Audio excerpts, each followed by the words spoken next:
حضور حجت الاسلام مظہر اعلیٰ حضرت جانشین اعلیٰ حضرت مولانا حامد رضا بریلوی رحمہ اللہ، جہاں آپ کامیاب مدرس تھے،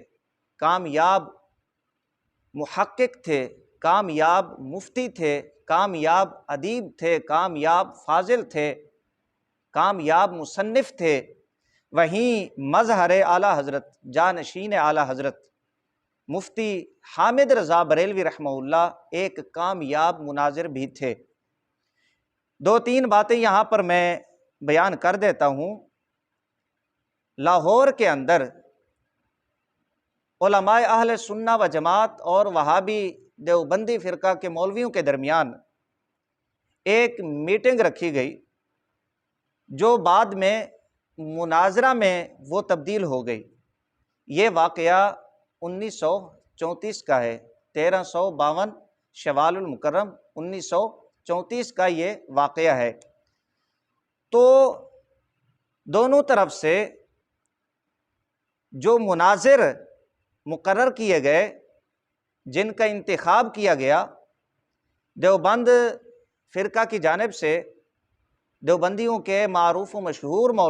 مولوی اشرف علی تھانوی صاحب کا انتخاب کیا گیا کہ یہ وہابی دیوخانی فرقہ کے مولویوں کی جانب سے مناظر ہوں گے،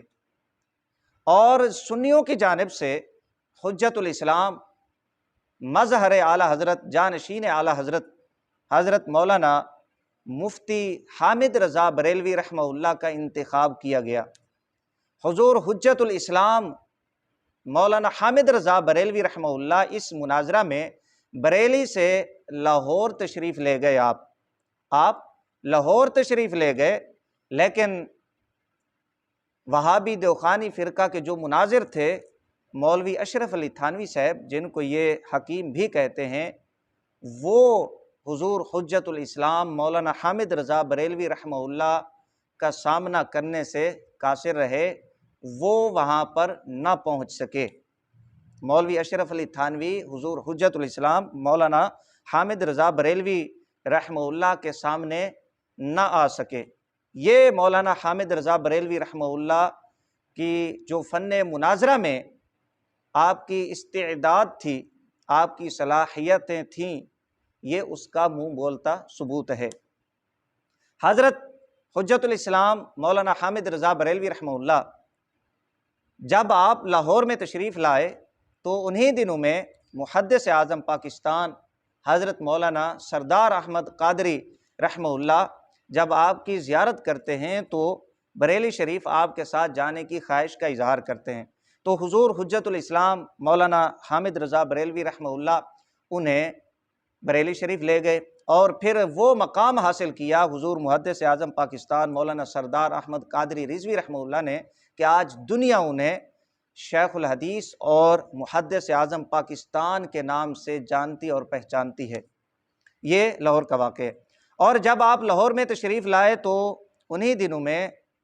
ڈاکٹر محمد اقبال، جو کسی تعارف کے محتاج نہیں ہے، حضور حجت الاسلام رحمہ اللہ کی ملاقات ہوتی ہے ڈاکٹر محمد اقبال سے۔ اسی طرح حضور حجت الاسلام مولانا حامد رضا بریلوی رحمہ اللہ کا ٹاکرا آمنا سامنا، بحث و مباحثے وہابی دیوخانی فرقہ کے جو امام الہند ہیں مولوی ابوالکلام آزاد صاحب، ان کے ساتھ ہوتے رہتے تھے۔ یہاں پر ایک بات میں بیان کر دیتا ہوں۔ ایک بار مولوی ابوالکلام آزاد صاحب نے یہ چیلنج کیا، بھڑک لگئی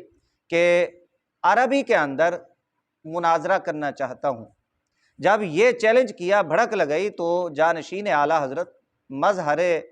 اعلیٰ حضرت وارث علوم اعلیٰ حضرت مولانا حامد رضا بریلوی رحمہ اللہ، جو حجت الاسلام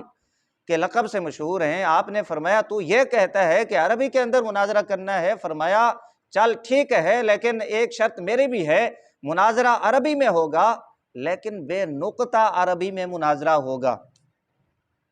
بے نقطہ عربی میں مناظرہ ہوگا۔ جب یہ شرط حضور حجت الاسلام مولانا مفتی حامد رضا قادری حنفی رحمہ اللہ کی مولوی ابوالکلام آزاد صاحب نے سنی،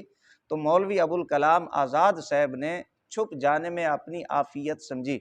ہکا بکا رہ گئے کہ آگے ہو کیا گیا ہے، میں نے بھڑک کیا ماری تھی، چیلنج کیا تھا، لیکن مولانا حامد رضا بریلوی رحمہ اللہ نے آگے سے بات کیا کر دی۔ فرمایا ہم مناظرہ کریں گے عربی میں، مناظرہ عربی میں ہوگا، لیکن ایسی عربی ہوگی جس میں نقطہ نہیں ہوگا، بے نقطہ عربی میں مناظرہ کیا جائے گا۔ جب یہ شرط سنی مولوی ابوالکلام آزاد صاحب نے تو مولوی صاحب نے بھاگ جانے میں عافیت سمجھی۔ یہ آپ کا فن مناظرہ، جو آپ کی صلاحیتیں ہیں، یہ منہ بولتا ثبوت ہے کہ باطل فرقے کے مولوی حضرات کس طرح حضور حجت الاسلام مولانا حامد رضا بریلوی رحمہ اللہ کا سامنا کرنے سے ڈرتے تھے، کتراتے تھے۔